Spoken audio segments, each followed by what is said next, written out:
What is up, tubers? Tio here, Simplistic Fishing, coming back at you tonight to do another lake breakdown overview. This time we're going out to Alabama and we're gonna check out a lake called Neely Henry. This one's super cool. Lots of different structure, lots of good offshore stuff. We got a little bit of grass, a little bit of laydowns, a little bit of brush, a little bit of everything. Looks like a super awesome lake to fish. Let's go check out and see what we found. Bye.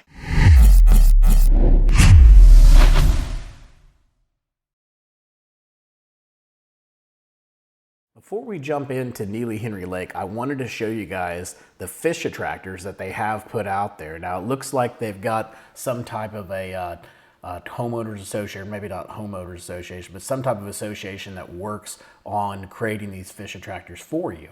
So you'll definitely want to come out here and take a look at it. It's neelyhenrylake.org/preservation, and then you can get further into, you can click on fish habitats, but if you just click on presentation up here, or preservation up here, you can go to fish habitat creation, and then that will take you here and show you this information. Now when you go in here, it talks a little bit about what these are. These are, they call them spider blocks. I don't know if I've actually fished around one, but it looks like just like a little 5-gallon bucket with a bunch of PVC pipes sticking out of it. But definitely good places to find fish. Probably more on the crappie side, but if there's crappie there, there's bass there, so don't ever skip over that. Now, what's cool about this is if you scroll down a little bit, they actually give the coordinates for all of these blocks. And so what I've done is I've taken all of these coordinates and transferred them over and put them into the Simplistic Fishing card. That way you'll have them on your graph, you'll have them on your phone, all that good stuff when you're looking at the Simplistic Fishing waypoints. So they've got a lot out here. They put them out there in 2024, 23, 2020, 2019. I have all of those. The ones that I don't have in here are 2017 and 2018. And you can see there's several. There's about 100 spider blocks that they placed in 2018 in 5 different places. Here's the GPS coordinates. I cannot get those coordinates to line up with Google Earth for some reason. Same thing for 2017. There's another 100 spider blocks that are out there in these 4 coordinates. You just got to find the coordinates and it should be able to take you there. But the rest of them will be on the Simplistic Fishing card. And since we're talking about that, let's go ahead and jump over and take a look at this thing on Google Earth. I think you guys are going to be impressed with what we're able to find. All right, so I've switched gears now and I've moved over to Google Earth, and what I want to do is I want to show you guys what we have done for Neely Henry Lake out in Alabama. So if you're familiar with Simplistic Fishing, then this is a little bit of a review with you, but if not, just kind of a heads up. Over on the left-hand side, we have several different Alabama lakes that have been broken down, and we're continuing to add more. We've got Lake Eufaula that's out there. We've got Gunnersville. We've got Lay Lake, Logan Martin, Neely Henry, which we're going to cover today, Pickwick, which was massive, Wheeler Lake, and Lake Wilson. So we've got several of them out there. We'll continue to add them. So go out, check out the website, simplisticfishing.com. You can go out there, you can get the waypoints for you. You can get them on an SD card so you can put them on your graph. Then we also send you a GPX file and a KML file so you can view these waypoints on your mobile apps as well as Google Earth on your mobile device. So lots of good ways to view them. Let's go ahead and jump in here and let's take a look at Neely Henry. First off, let's talk about how we have this thing broken down. So really we broke it down into about what, let's see here, 7 different categories. The first category is going to be the attractors. Now those attractors are those spider blocks that we talked about. And so I've taken those coordinates like we talked about and I've put them in here into the lakes, and now we know exactly where all of those fish attractors are. So pretty cool stuff. Now we also have channels and ditches.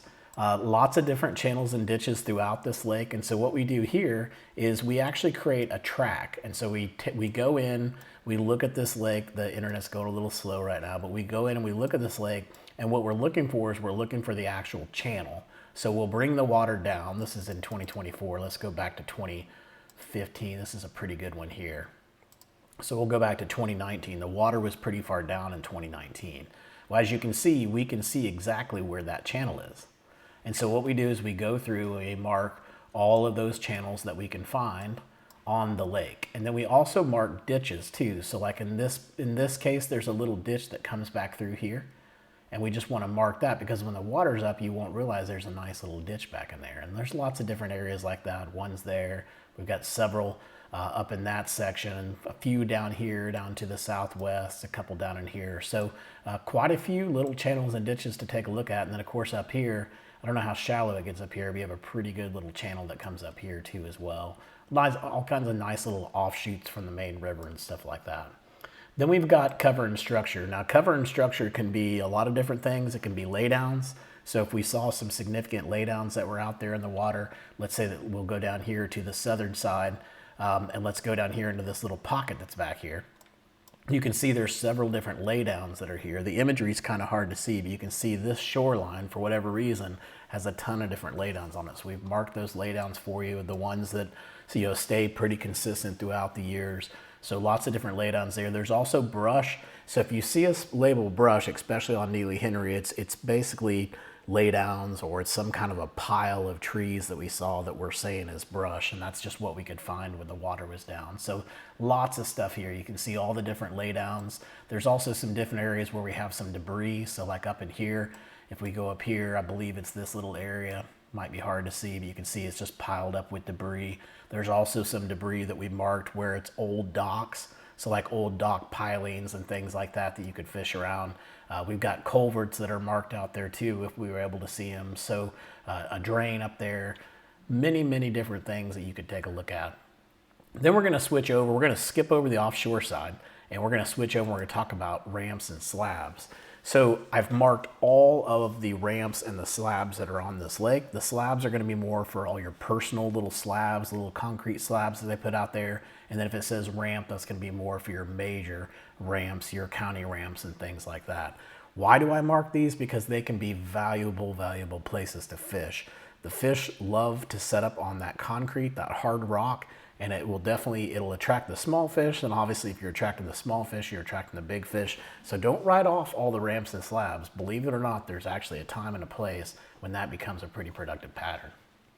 Then we've also got the rock. Now the rock was a lot harder to mark on this one because you've got some shallower rock that's just going to be like really skinny, square bill fishing. And then you got other rock that has some pretty big boulders and things like that where the river's actually washed out some of the side and you get some pretty good rock. So I tried to mark as much as I could that was out there. You can see, like right in here, you can see we've got a lot of stuff here, right? We got rock along the seawall.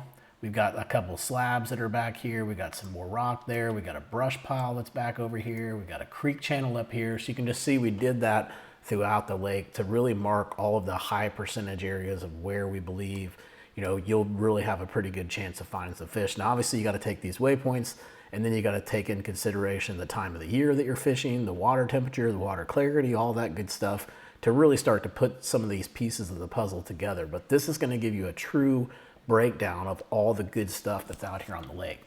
And then last but not least, I've marked the different areas of vegetation. So let me take off all these other ones so you can see this. And so what I was looking for there is I was looking for growth within the water when the water was down or when the water was up, and where I could see vegetation. Now, I don't know what type of vegetation this is. Some of it looks like it could be lily pads. It could be maybe some hydrilla. I'm not sure what type of vegetation it is, but you can definitely see it when you're on the imaging. In fact, if I zoom in here, you'll kind of see it here. The water's obviously really low right here, so the growth's not that good, but you can still tell there's a lot of vegetation, and you have that all scattered throughout the lake. Some pockets are pretty heavy. Some of them don't really have much at all. Some of them have a ton. So you just never really know, but I've got all those areas marked. So if you're big into frog fishing and stuff like that and flipping, those could be some really good areas to go check out. And then last but not least, for Neely Henry, we also have what we call the offshore hotspots. Now, I'm not able to show you these specifically while we're here on Google Earth. I can show you them. They're going to pop up and you're going to see them. But really what we've done here is I've gone out using the Navionics mobile app, and I've looked at all the contours that are on the lake. So basically just started from the top and worked my way all the way down to the bottom. And what I was looking for there is I was looking for any types of humps, points, ledges, drop-offs, creek channel swings, all the types of stuff that we would look for from an offshore fishing standpoint. And when I found something like that, I made a marker and I called it offshore. Now, if you're looking at this from Google Earth, it's not going to make any sense at all because you're going to be like, why would that be an offshore spot? But I guarantee that it probably breaks off there, or there's a long point that comes out there, something that you're not able to see through Google Earth. If you imported this into your mobile app, you would definitely see it. Now, when you import these waypoints into your fishing graph, if you buy the SD card from Simplistic Fishing, you'll definitely see it because that offshore spot will be setting right on top of your contour maps, and you'll be able to tell exactly what that is. So a lot of different offshore stuff. I think I had over 200 something offshore stuff, marks for you guys, different areas for you guys to check out. So all kinds of goodness there. So when you add it all together, you've got the attractors, you've got the creek channels and the ditches, you've got the cover and structure we talked about, the offshore stuff we talked about, the ramps, the slabs, the different rocky areas, and last but not least, all that really awesome vegetation. So guys, that really covers it for Neely Henry. Hopefully you guys have learned a little bit about the lake, kind of some laydowns of it. And if you want to check these waypoints out and take advantage of them, definitely do. Go out to simplisticfishing.com, pick up your digital files, pick up your SD card, and you'll be ready to go. And until next time, I hope you catch your PB. Take it easy.